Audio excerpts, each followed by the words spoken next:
Katakan kepada mereka bahwa kamu adalah imamat yang rajani. Saya akan terangkan kepada saudara arti daripada imamat yang rajani. Saudara, ada dua suku kata di sana. Yang pertama berkata bahwa kamu adalah seorang imam. Dengar baik-baik saudara. Tahukah saudara apakah arti seorang imam? Di dalam perjanjian lama, seorang imam itu adalah seseorang yang ditabiskan dengan tujuan supaya dia mempunyai privilege. Mempunyai kesempatan untuk apa? Berkomunikasi dengan Tuhan setiap saat. Ada amin. Bapak Ibu sekalian, hari ini memang kita sekalian tidak semuanya terpanggil menjadi seorang pendeta. Amin saudara. Tetapi dengar baik-baik. Pada waktu Kristus Yesus sudah mati di kayu salib buat kita. Dan kita sudah menerima daripada pengorbanannya. Firman Tuhan berkata, maka sekarang engkau sudah dipilih menjadi imamnya. Amen. Yang percaya katakan amin. Suami istri-istri yang datang bersama dengan suaminya, katakan kepada dia, Pak, Hani, sayangku, kamu adalah imam keluarga ini loh. Loh, kok diam aja saudara? Ngomong dong. Haleluya. Banyak orang tidak menyadari bahwa mereka adalah imam. Saya membawa kabar baik kepada saudara. Kalau saudara yakin bahwa engkau hari ini mendengar bahwa engkau adalah imam, mari kita praktekkan dalam kehidupan sehari-hari keimaman kita. Masalah kita boleh terjadi Bapak Ibu sekalian. Ada yang besar, ada yang kecil. Ada amin saudara. Ya. Tetapi ini dengar baik-baik, suku kata yang kedua. Dikatakan di sana bahwa kamu bukan hanya seorang imam, tetapi kamu juga adalah seorang raja. Haleluya. Saudara, apabila kita berbicara mengenai seorang raja, raja itu bisa disebut seorang raja pada waktu dia mempunyai suatu daerah kekuasaan. Haleluya. Saya percaya di dalam kehidupan ini mungkin tidak semua daripada kita adalah keturunan darah biru. Amin saudara. Ya, nggak banyak. Saya juga keturunan keluarga biasa kok. Banyak orang di tempat ini saudara, ada beberapa mungkin keturunan daripada keraton-keraton. Amin. Ya, mereka disebut oleh dunia yaitu orang-orang yang memiliki darah biru. Dengar baik-baik. Firman Tuhan mengatakan bahwa pada waktu engkau menerima Yesus sebagai Tuhan dan Juru Selamat saudara, maka engkau juga disebut keturunan raja. Engkau anak raja. Haleluya. Siapa yang percaya bahwa engkau adalah anak raja? Berikan kemuliaan pada Tuhan saudara. Haleluya. Memang benar secara jasmani mungkin kita nggak punya darah biru saudara. Haleluya. Tetapi dengar baik-baik, pada waktu sekarang kita sudah menjadi anaknya Tuhan. Sekarang kita sudah diberikan darah itu daripada segala darah. Kita punya darah biru daripada surga. Amin saudara. Artinya apa? Minimal kalau kita disebut raja, maka mau dong kita harus memerintah bangkit daripada semua permasalahan kita. Ada amin. Banyak orang, Bapak Ibu sekalian, mereka nggak mau bangkit daripada masalah. Haleluya. Saudara, saya bersama dengan istri saya, kami mempunyai suatu pelayanan televisi. Ya, saya percaya banyak daripada Bapak Ibu sekalian kemungkinan pernah melihat acara televisi kami. Namanya Good News Program. Boleh saya bertanya berapa banyak dari saudara yang pernah melihat acara televisi kami? Wow, luar biasa. Ya, saudara yang nggak tahu, saudara bisa lihat. Kalau di Jakarta kebanyakan bisa dilihat melalui Indovision, saudara. Channel 70. Ada satu stasiun yang bernama Live Channel, saudara bisa lihat di sana. Itu ternyata stasiun itu didedikasikan untuk kemuliaan Tuhan, saudara. Jadi pada waktu iman kita lemah, kita memerlukan firman Tuhan, langsung nyalakan TV saudara, kemudian cari channelnya, dan saya percaya saudara akan dikuatkan. Ada amin.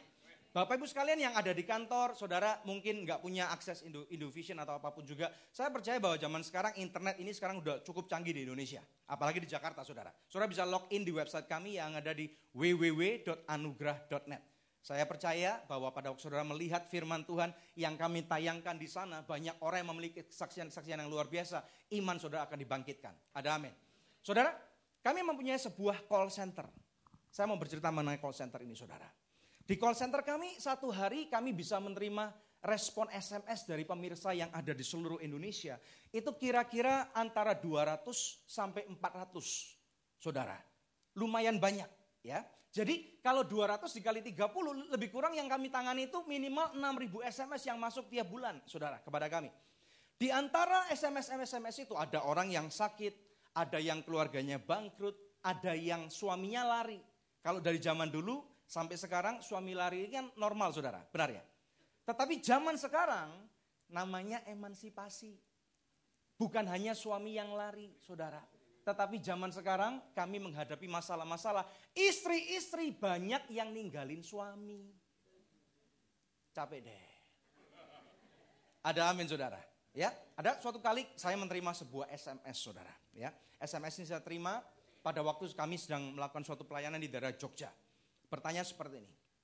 Pak Pendeta, saya mau bertanya.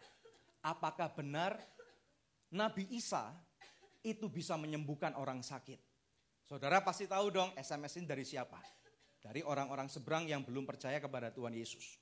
Saya berkata kepada ibu ini yang kemudian meng-SMS saya berkata seperti ini. Ibu, saya percaya Nabi Isa ya atau Tuhan Yesus itu bisa menyembuhkan orang sakit.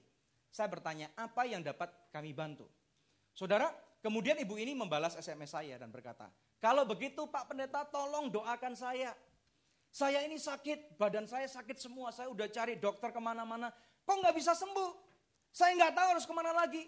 Kebetulan saya lihat acara televisi ini, kemudian di sana dikatakan bahwa Yesus atau Nabi Isa itu bisa menyembuhkan, tolong doakan saya Pak.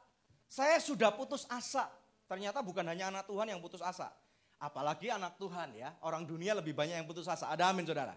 Ya, dengar baik-baik saudara. Saya katakan kepada ibu ini, ibu saya percaya bahwa Yesus bisa menyembuhkan. Sekarang juga bahwa saya mengaku melalui bilur Yesus, engkau sembuh. Saudara saya lagi sibuk dengan pelayanan yang lain, saya kirim SMS itu kepada ibu itu. Saya sudah lupa saudara, karena begitu repotnya kami. Ya, saudara tahu apa yang terjadi? Besok pagi-paginya sekitar jam 6.30 pagi, ibu ini ngirim SMS kembali kepada saya dan bertanya seperti ini. Pak Pendeta, saya tidak tahu apakah benar-benar Bapak mendoakan saya. Tetapi pagi hari ini saya bangun, badan saya sudah tidak sakit lagi. Sekarang saya percaya bahwa Nabi Isa itu memang benar menyembuhkan orang sakit. Mari saudara, kita berikan kemuliaan kepada Tuhan. Bapak Ibu sekalian, kadang-kadang pada waktu kita dihadapkan oleh suatu masalah, kita memang tidak tahu ujung pangkalnya apa, Bapak Ibu sekalian. Bulan lalu saya membawakan firman Tuhan di atas, saudara. Saya ambilkan dari Roma 8:28 yang mengatakan kita tahu sekarang, benar saudara? Ya, kita tahu itu artinya sekarang ini loh, pada waktu saya sudah dapat terobosan, kita sudah tahu bahwa Tuhan menyertai dan semuanya mendatangkan kebaikan. Ada amin enggak? Bagaimana dengan saudara yang belum melihat terobosan? Firman Tuhan mengatakan bagaimanakah engkau mengalahkan dunia? Bukan dengan cara yang lain, tetapi dengan iman. Haleluya. Definisi iman dalam kitab Ibrani pasal yang ke-11 ayat pertama. Firman Tuhan berkata apa saudara? Iman itu apa sih saudara? Iman itu adalah dasar daripada semua pengharapan. Katakan bersama dengan saya, dasar daripada semua pengharapan. Dan bukti daripada segala sesuatu yang tidak kelihatan. Haleluya. Jadi hari ini kalau Bapak Ibu sekalian, engkau yang mengalami masalah di dalam dunia saudara, pertanyaannya apakah saudara sudah memiliki iman itu? Haleluya. Izinkan saya bertanya, berapa banyak dari saudara yang hari ini membutuhkan terobosan? Coba lihat tangannya. Banyak saudara. Puji Tuhan. Berarti apa? Firman Tuhan ini untuk kita semua. Ada amin. Saya katakan kepada saudara, ya, seberapa besar masalah yang engkau punya, ini akan menunjukkan seberapa dahsyatnya engkau. Haleluya. Satu contoh saudara, ya, saya dan istri saya kami mempunyai 2 orang anak. Yang satu di depan namanya Angelin. Angelin berdiri dong. Say hi to everybody. Everybody say hi to Angelin. Angelin berumur 11 tahun saudara. Anak kami yang kedua namanya James. Bedanya 10 tahun. Dia baru berumur 22 bulan saudara ya. Ada satu hal yang terjadi tentunya di dalam antara 10 tahun ini ada orang-orang yang bertanya, Pak Daniel, Bu Debbie, apakah memang direncanakan 10 tahun? Jawabannya enggak saudara. Di tahun 2003 istri saya pernah keguguran, tetapi kemudian nunggunya lama banget. Haleluya. Ya, kadang-kadang aneh banget pada waktu kita sudah menikah baik-baik saudara, mempunyai jalan di dalam Tuhan yang baik, enggak punya anak. Tetapi pada waktu orang yang sembunyi-sembunyi, yang terjadi apa saudara? Bukan hanya dibuang, tetapi kemudian enggak sadar kemudian punya drum band di perutnya. Haleluya. Hati-hati Bapak Ibu sekalian, minggu ini Kita sekalian akan merayakan apa? Valentine's Day. Haleluya, ya. Saya percaya bahwa pada waktu minggu-minggu Valentine's, banyak orang ini mau menyalurkan rasa sayangnya. Saya dorong Bapak Ibu sekalian untuk awasi putra dan putri saudara. Jangan sampai supaya ada orang-orang yang mau memberikan rasa sayangnya dengan cara yang salah, saudara. Ada amin. Ya, firman Tuhan berkata, Yesus pernah berkata bahwa kita ini diibaratkan seperti domba yang dikirim kemana, saudara? Ke tengah-tengah serigala. Jadi kita harus berhati-hati. Dengar baik-baik, siapakah identitas saudara? Sekali lagi firman Tuhan berkata bahwa engkau adalah imamat yang rajani. Mari imamat rajani, kalau engkau percaya bahwa hari ini Tuhan Yesus sudah menebus engkau, berikan kemuliaan bagi Dia. Haleluya. Berbicara masalah identitas, tadi saya sudah berkata, banyak orang Kristen yang lupa identitas dirinya, saudara. Tahukah saudara bahwa iblis sedang berusaha sekuat tenaga, alias apa? Lembur. Haleluya. Dengan tujuan apa? Supaya anak-anak Tuhan itu tidak lagi ingat identitas dirinya. Amin, saudara. Coba saudara lihat dalam kondisi dunia. Saudara lihat televisi lah. Ya, minta maaf nih saudara. Saya tidak mengata-ngatai orang, tetapi ini yang terjadi. Orang-orang yang identitasnya itu enggak jelas, itu malah laku di televisi. Contoh ya, contoh. Ya, laki-laki yang tidak maco, amin saudara, yang tidak menunjukkan kelaki-lakiannya dengan baik, tetapi yang sedikit genit-genit gitu loh saudara. Ya, minta maaf nih saudara. Ini yang terjadi. Mereka malah laku keras. Ada amin.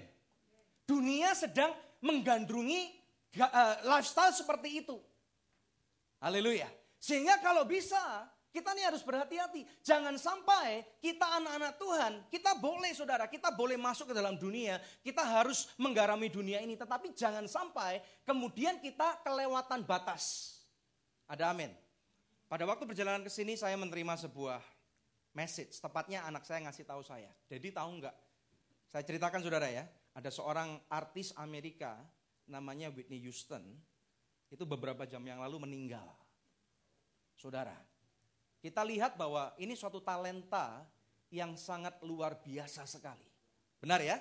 Saudara yang mungkin yang hari ini mungkin berumur belasan tahun tidak terlalu tahu siapa Whitney Houston itu. Tetapi saudara yang berumur antara kira-kira 25 sampai 45, I'm sure saudara pasti tahu siapa Whitney Houston itu. Ada amin. Tahukah saudara bahwa Whitney Houston ini dulu adalah seorang penyanyi gereja? Dengar baik-baik saudara. Ya, dengar baik-baik. Whitney Houston ini dulu adalah seorang penyanyi gereja. Suaranya luar biasa. Dia dikenal menjadi salah seorang diva dunia. Dengarkan saudara. Tetapi yang terjadi adalah dia salah menikah dengan orang yang tidak takut akan Tuhan. Haleluya. Ya, kita tahu saudara, sekali lagi saya ulangi. Firman Tuhan memerintahkan kita untuk ada orang-orang yang sering akhir-akhir ini berkhotbah mengenai 7 gunung. Saya nggak usah ceritakan, saya percaya saudara pasti tahu. Tuhan memang benar memerintahkan kita untuk harus menaklukkan 7 gunung ini. Benar saudara? Kita harus masuk ke dalam dunia. Saudara-saudara yang pengusaha Kristen, saudara harus masuk kembali kepada dunia usaha saudara, memenangkan orang-orang yang di sana. Ada amin. Saudara mempunyai panggilan seorang artis atau entertainer. Saudara zaman dulu dikatakan, jangan masuk kepada dunia. Tetapi sekarang kita memang harus kembali kepada dunia. Tetapi jangan sampai kemudian kita salah arus. Saudara, yang terjadi saya percaya orang ini menikah dengan pasangan yang salah. Yang gak takut akan Tuhan. Saudara, yang dulunya juga adalah seorang drug addict. Amin saudara. Ya, yang terjadi kemudian kita tahu sebuah talenta yang luar biasa, kemudian jalannya ngaco.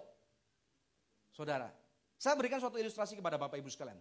Saudara pernah lihat garis paralel? Pernah lihat nggak?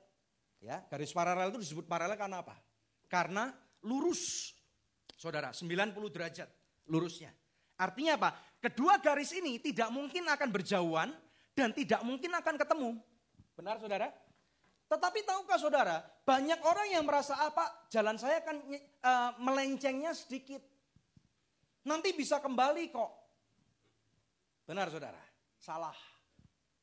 Tahukah saudara, Kalau dua buah garis paralel, itu satunya itu melenceng sedikit saja, saudara tarik kira-kira 10 kilometer, garis ini akan sangat jauh sekali berbeda. Ada amin.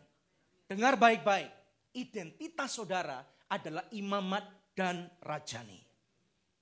Haleluya. Pada waktu engkau diizinkan Tuhan untuk masuk ke dalam dunia usaha saudara, atau di sekolah-sekolah, di kampus-kampus, di tempat pekerjaan saudara, dengar baik-baik, kita harus jaga identitas kita, dan jangan izinkan iblis untuk mencuri diri kita. Ada amin saudara. Yang percaya berikan kemuliaan yang paling meriah buat Tuhan saudara. Pada waktu kita tidak mengenal identitas kita nggak mungkin ingat akan panggilan kita. Saya berikan suatu ilustrasi dalam firman Tuhan saudara. Di dalam Alkitab kita, terutama saudara bisa ingat dalam perjanjian lama, seseorang yang bernama Musa. Saudara, kita tahu bangsa Israel itu mengalami kekeringan, amin saudara, ya pada zaman Yusuf. Yang membuat akibatnya mereka harus hijrah ke Mesir. Rencananya sementara waktu saudara. Ya. Kemudian yang terjadi, singkat cerita, Raja Mesir keturunan keberapa setelah Yusuf itu nggak kenal atau lupa atau nggak tahu akan jasanya Yusuf. Sehingga membuat mereka takut bahwa bangsa Israel akan menjajah mereka kembali. Ya, atau menjajah mereka balik saudara. Akibatnya bangsa Israel ditindas. Ini yang terjadi. Ya, Firaun begitu ketakutan saudara. Dan memberikan suatu titah. Karena apa? Mendengar suatu ramalan akan timbul seorang penguasa, juru selamat atau pembebas yang akan membawa Israel itu akan keluar dari Mesir. Gara-gara takut, kemudian memerintahkan semua bayi laki-laki orang-orang Yahudi harus dimusnahkan. Termasuk siapa? Musa, bukan Yesus. Jaraknya masih jauh banget saudara. Musa ya. Musa dilahirkan dari seorang keluarga imam. Karena ketakutan, mamanya ketakutan, maka Musa ini dihanyutkan di sungai dalam suatu keranjang yang tentunya sudah kedap air. Diawasin oleh kakak perempuannya, saudara. Saudara tahu apa yang terjadi? Tahukah saudara bahwa Tuhan itu kalau punya rencana, apapun boleh terjadi, tetapi rencananya tidak mungkin gagal. Haleluya, saudara. Yang terjadi pada waktu dihanyutkan, baby Musa ini malah dipungut oleh putri Firaun. Malah masuk ke jantung istana, saudara. Haleluya. Tahukah saudara bahwa Musa bukan hanya dipungut menjadi seorang anak putri, tetapi dia diberikan gelar bangsawan, saudara. Dia diberikan pendidikan, saya percaya zaman sekarang mungkin pendeta Musa itu punya gelar PhD, saudara. Haleluya. Dari Universitas Mesir. Amin, saudara.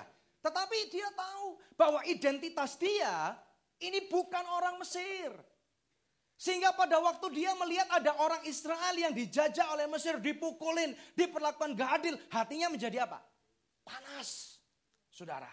Ya, yang terjadi adalah kemudian Musa mukul orang Mesir itu, tanpa dia sengaja orang Mesir itu mati. Singkat cerita seperti itu, saudara.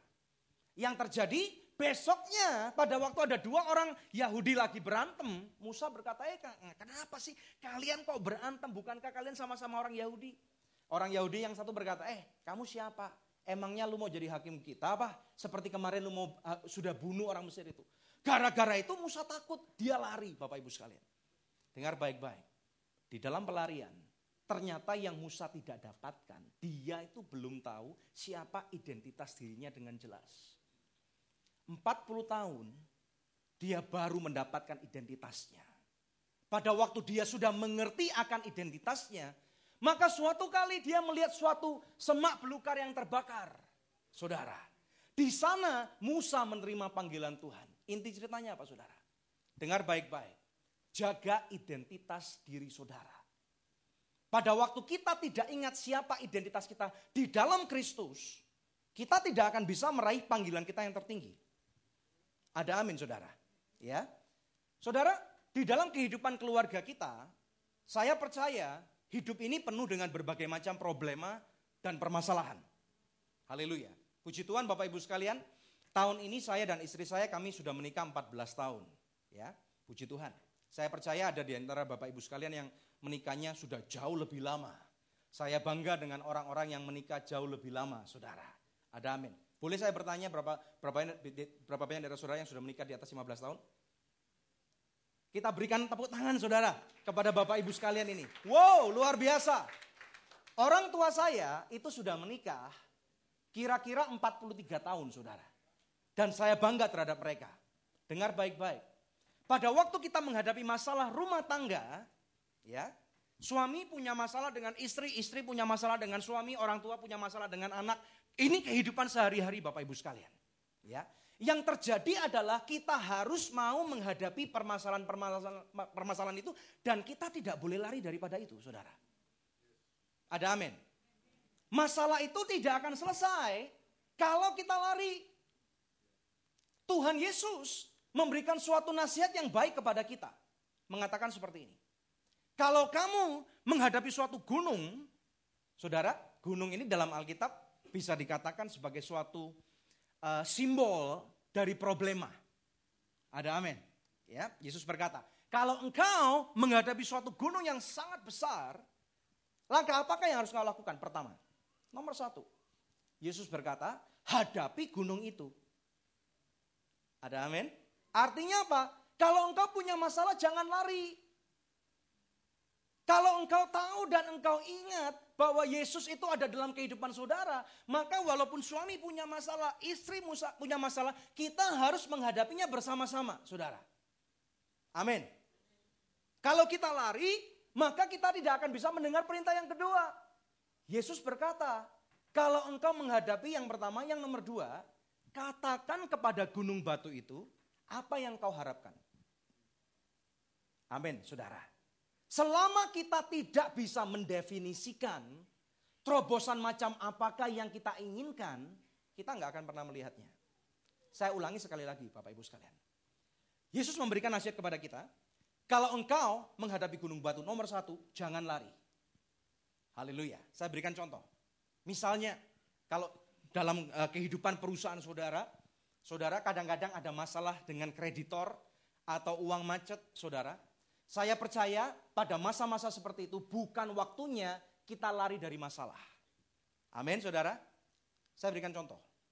Zaman dulu, kalau orang tua kita punya masalah, kadang-kadang ada orang nagih utang ke rumah, saudara.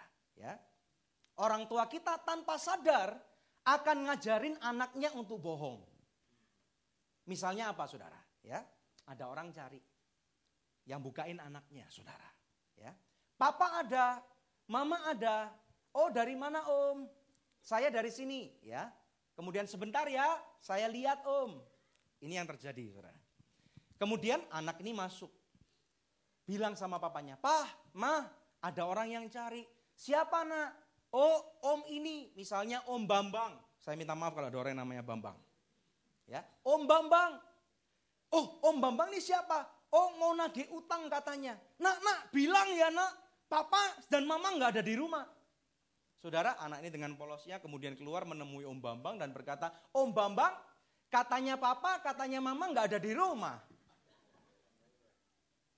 Saudara, pada waktu kita menghadapi masalah kita, ya, kita harus ingat nih, firman Tuhan itu mempunyai jawaban atas setiap masalah kita.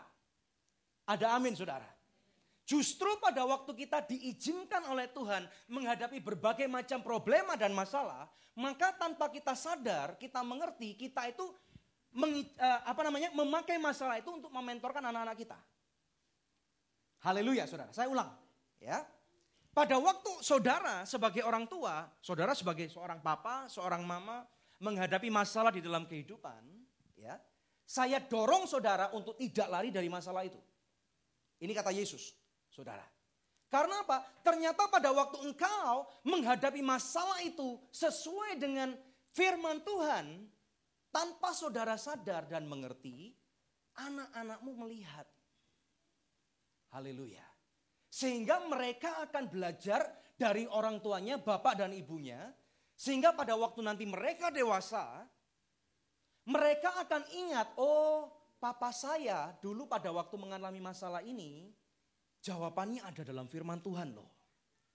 Sehingga sekarang kalau saya mengalami masalah yang sama, jawabannya dari mana?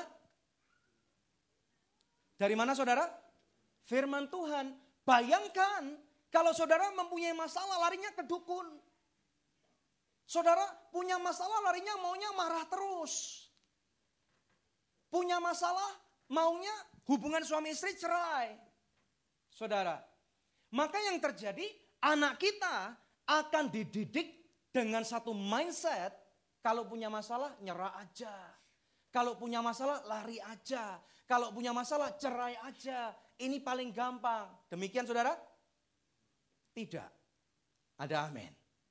Justru pada waktu engkau diizinkan Tuhan untuk menghadapi berbagai macam masalah dan problema, di sana Tuhan bekerja, saudara. Yang percaya katakan amin. Berikan kemuliaan yang paling meriah buat Tuhan. Haleluya. Poin berikutnya, saudara.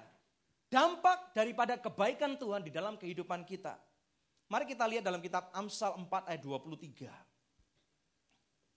Amsal 4 ayat 23. Firman Tuhan berkata apa? Jagai hatimu dengan segala kewaspadaan, karena dari situlah terpancar kehidupan. Haleluya. Saudara, tahukah saudara, pada waktu setelah kita diberikan identitas yang baru, sekarang waktunya kita harus menjaga hati kita. Amin, saudara. Ya, di dalam hati ini firman Tuhan sudah mengatakan terpancar banyak sekali aliran sungai-sungai kehidupan. Di dalam firman Tuhan, saudara, saya percaya saudara bisa mendapati banyak orang-orang yang punya masalah. Saya berikan contoh, salah satu orang yang saya favoritkan di dalam firman Tuhan adalah Daud. Saudara, tahukah saudara siapa itu Daud? Daud itu anak yang paling kecil dari seseorang yang bernama Isai. Pada waktu Tuhan mau memilih seorang raja yang kedua, menggantikan Saul, saudara, Nabi Samuel aja bisa tertipu matanya, saudara. Ada amin. Ya. Samuel melihat, oh kakak Daud badannya gede. Seperti Arnold mungkin saudara. Atau seperti Aderai. Wah ini cocok jadi raja. Panutan orang Israel. Tuhan berkata, ya, Samuel jangan melihat tampak luarnya. Karena aku tidak memilih orang itu. Singkat cerita, Daud dipilih menjadi seorang raja. Saya suka ceritakan Daud. Ya. Tahukah saudara, Daud ini menjadi seorang raja di Israel selama berapa tahun? 40 tahun, saudara. Dengar baik-baik. Selama 40 tahun, Daud tidak pernah sekalipun kalah perang. Saudara bisa cek di Alkitab saudara. Namun, ada satu kejadian yang pernah terjadi. Saudara cuma catat aja ya, saudara gak perlu buka. 1 Samuel 30. Di sana ada suatu tempat yang bernama Siklak, saudara. Haleluya. Saudara, di Siklak. Siklak ini adalah suatu tempat pemberhentian sementara daripada Daud pada waktu dia lari dari Raja Saul, saudara. Sebelum dia jadi raja. Ya, ini kota terakhir. Kubu benteng Daud yang terakhir sebelum dia naik jadi raja. Saudara, yang terjadi, ya, suatu kali musuhnya nyerang. Ya, kemudian Siklak dihancurkan, saudara. Istri daripada Daud itu diculik. Semua orang-orang kuat Daud istrinya diculik. Pada waktu mereka baru pulang dari perang, mereka kaget. Siklak hancur, sudah bumi hangus. Sepertinya kalah bukan saudara? Ya. Orang-orang setia Daud berkata, wah kami semua sudah kalah. Bahkan mereka berencana membunuh Daud, saudara. Saudara bayangkan, mereka berencana membunuh Daud. Haleluya. Di dalam tanda kutip kekalahan itu, saudara, yang Daud lakukan, dia menjaga hati. Pada waktu semua orang meninggalkan dia, firman Tuhan mencatat, Daud menguatkan dirinya sendiri di dalam Tuhan. Ada amin. Saya berkata kepada Bapak Ibu sekalian, sekali lagi, saya nggak tahu masalah apa yang saudara alami pada hari-hari ini. Atau mungkin pergumulan berat apa yang saudara alami, sehingga saudara tahu bahwa oh dulu pada waktu bisnis saya jaya, semua orang pada dekat dengan saya. Oh dulu pada waktu uang saya banyak, semua orang pada mau kenal saya. Sekarang tidak ada orang yang peduli dengan saya. Dengar baik-baik. Walaupun tidak ada manusia satupun di dunia ini yang peduli dengan saudara, Tuhan Yesus tidak pernah meninggalkan engkau. Berikan kemuliaan yang paling meriah buat Tuhan. Daud belum kenal siapa Tuhan Yesus. Dengar baik-baik saudara. Ya. Sekarang kita adalah orang-orang yang mengalami keberuntungan lebih besar daripada Daud. Sekarang kita punya Alkitab. Sekarang kita tahu bahwa Yesus ada di pihak kita. Siapa lawan kita? Sekarang kita tahu bahwa ada janji Tuhan bahwa apapun senjata daripada musuh yang dibuat untuk menyerang engkau, senjata itu tidak akan pernah berhasil menembus pertahananmu. Ini janji Tuhan, saudara. Oleh karena itu sebagai umat Tuhan perjanjian baru, kita yang hidup pada zaman kasih karunia, mari Bapak Ibu sekalian jaga hatimu. Ada amin? Haleluya. Saudara, karena apa? Yesus berkata, kalau seseorang gagal menjaga hati, yang terjadi apa saudara? Dari dalam hati kalau kita gagal menjaganya, yang terjadi akan ada pikiran-pikiran jahat. Kenapa orang bisa membunuh? Karena orang itu gagal menjaga hatinya. Kenapa orang bisa korupsi saudara? Kenapa orang bisa meninggalkan istrinya? Kenapa orang bisa meninggalkan suaminya? Kenapa orang tua bisa meninggalkan anaknya saudara? Karena apa? Karena orang-orang itu orang yang gagal menjaga hatinya. Mari Bapak Ibu sekalian, saya sungguh-sungguh percaya di dalam setiap masalah pasti ada jalan keluar. Dalam setiap pergumulan apapun juga ada jalan keluar. Yang perlu kita lakukan sekarang adalah maukah kita menjaga hati? Saya akan tutup dengan satu ilustrasi dan saya nanti akan ajak semua pemain pemusik untuk kembali ke tempatnya masing-masing. Saudara, orang Israel itu mengalami suatu terobosan yang luar biasa. Pada waktu mereka mau masuk dalam tanah perjanjian, saudara, Musa sudah tidak ada. Generasi kedua dipimpin oleh siapa saudara? Yosua. Ada amin. Ya. Sebelum mereka masuk di dalam tanah perjanjian, ada suatu kubu benteng musuh yang sangat besar. Saudara ingat apa ini namanya? Yeriko. Ada amin? Ya. Yeriko begitu besar. Kota yang sangat kuat. Temboknya aja begitu lebar. Alkitab kita mencatat bahwa di atas tembok Yeriko itu 2 kereta perang itu bisa saling berpas-pasan saudara. Kita tahu betapa kuatnya tembok ini. Saudara, kalaupun saudara hari ini mengalami tembok Yeriko dalam kehidupan saudara, jangan menyerah dan jangan takut. Haleluya. Ya, Tuhan memberikan jalan kepada Yosua dan berkata, kitari tembok itu berapa hari saudara? 7 hari. Mulai hari yang pertama sampai dengan hari yang ke-6, kitari 1 kali aja. Memasuki hari yang ke-7, Bapak Ibu sekalian, Tuhan berpesan kepada Yosua, putari 7 kali. Dan di akhir daripada putaran yang ke-7 itu, pada waktu ada tiupan trompet, kamu semua harus bersorak-sorai. Tanda apa saudara?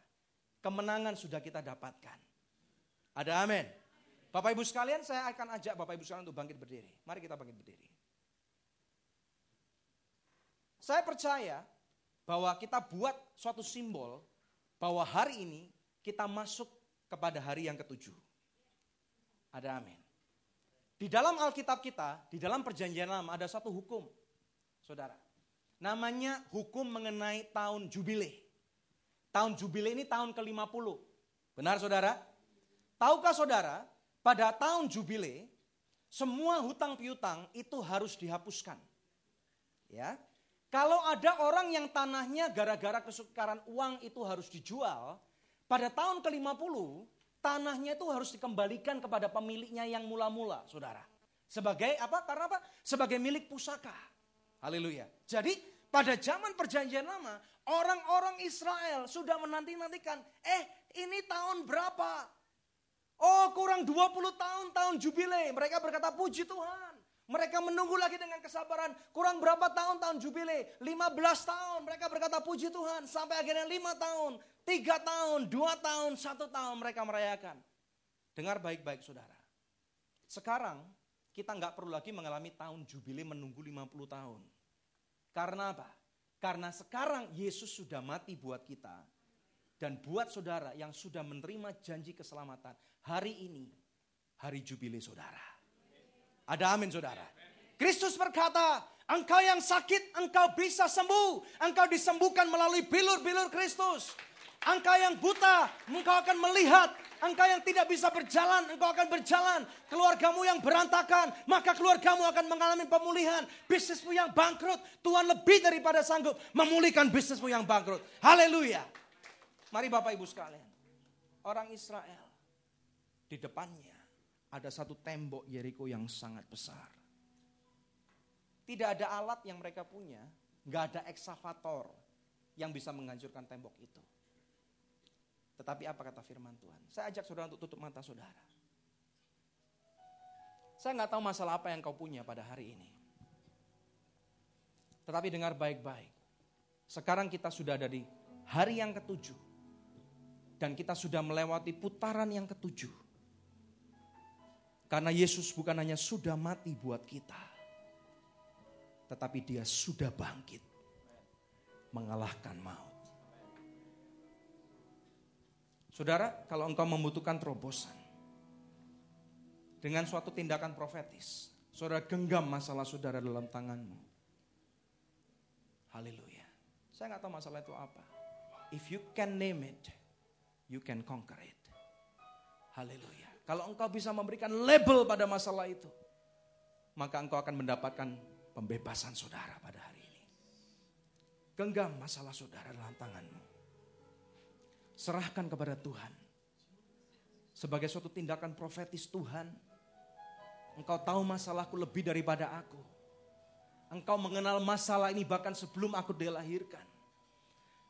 Katakan kepada Tuhan, Tuhan aku percaya bahwa engkau sudah melihat terobosan dan jawaban masalah ini. Bahkan sebelum aku dibentuk dalam rahim ibuku Tuhan. Mari saudara, angkat tanganmu. Saya tantang Bapak Ibu sekalian. Orang-orang Israel pada waktu hitungan yang ketiga, saudara. Pada hari yang ke-7, putaran yang ke-7. Pada waktu para imam kemudian bersorak-sorai meniupkan trompet kemenangannya. Mereka bersorak-sorai. Saudara tahu apa yang firman Tuhan katakan? Tembok Yeriko itu pun runtuh. Alkitab bahasa Inggris mengatakan, and the wall of Jericho fell down flat, saudara. Rata dengan tanah. Dan para arkeolog mengatakan tembok Yeriko itu runtuhnya bukan ke dalam kota, tetapi ke arah luar kota, saudara. Ada satu tangan yang besar yang membela saudara. Ada satu tangan yang besar yang tidak akan pernah gagal. Kita bisa jatuh, kita bisa gagal, kita bahkan bisa mati dalam kehidupan ini, saudara. Tetapi dia hidup. Dia tidak pernah gagal. Saya tantang Bapak Ibu sekalian. Ayo pemusik, pemain drum. Saya tantang keras-kerasan saudara. Sebagai satu tindakan profetis. Dalam hitungan yang ketiga. Mari kita pekikkan kemenangan itu. Sebagai satu tindakan profetis. Bahwa tembok Yeriko harus hancur di hadapan kita. Saudara siap? Pemain musik siap? Haleluya. 1. Haleluya, berikan drum roll yang kuat. Haleluya. 2. Haleluya, pekik yang keras saudara. 3. Haleluya. Haleluya. Tembok Yeriko dipatahkan, sakit penyakit dihancurkan, hutang piutang yang tidak terbayar sekarang juga. Oh haleluya. Selesai. Keluarga yang berantakan, suami yang lari, aku perintahkan kau untuk kembali. Istri yang meninggalkan keluarga, aku perintahkan kau kembali dalam nama Yesus. Haleluya. Kemiskinan, kebodohan, kelemahan, keluar dalam nama Yesus. Aku perintahkan pemulihan terjadi. Semua tembok Yeriko dipatahkan. Haleluya. Haleluya. Haleluya. Haleluya. Haleluya. Haleluya.